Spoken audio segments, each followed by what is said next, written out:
Hi, Trish here from leadyourlifestyle.com. Today I wanted to talk to you about taking 100% responsibility for your life, and something that I really am guilty of in the past and still currently, not taking 100% responsibility for my results and for some of my outcomes. And I know that you out there sometimes complain, sometimes blame others, sometimes make excuses. And it's time to stop, and stop now, because the mistakes that we do make in life is not taking 100% responsibility for our actions and also our results.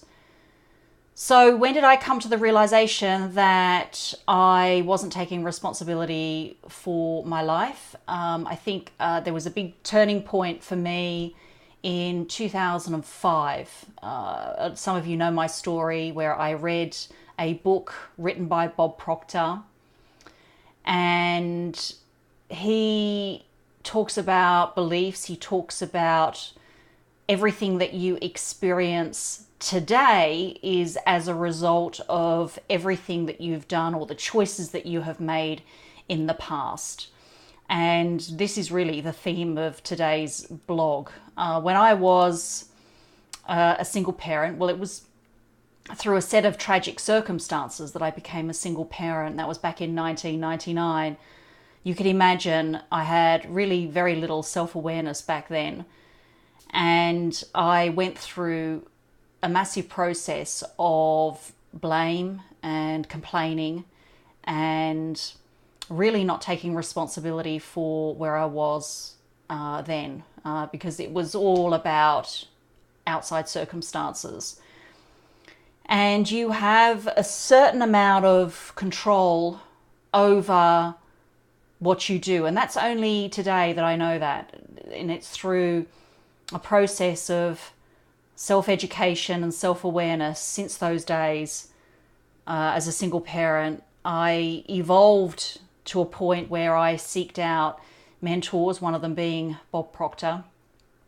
And through learning and self-education and coaching and mentoring, today I understand that the results that I get today are as a consequence of some of the things or some of the choices that I've made in the past, and really not taking responsibility. Now, we have control over some of those things, and I talked about that in a previous blog, and that was all about being aware of your thoughts and your feelings.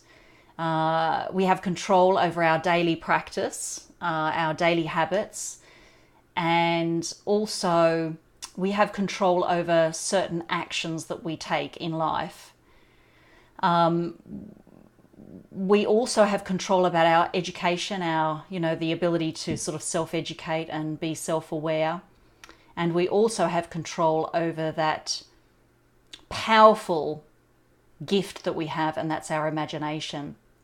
And so really what I'm saying is, those previous blogs where I talked about those 5 things that you can do really allows you to start taking responsibility for your current situation, because doing those things on a daily practice will alter and change the way you think, your mindset, and therefore what choices you will ultimately make.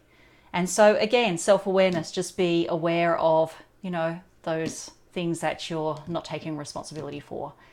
So that's me, Trish from leadyourlifestyle.com. I'll talk to you very soon.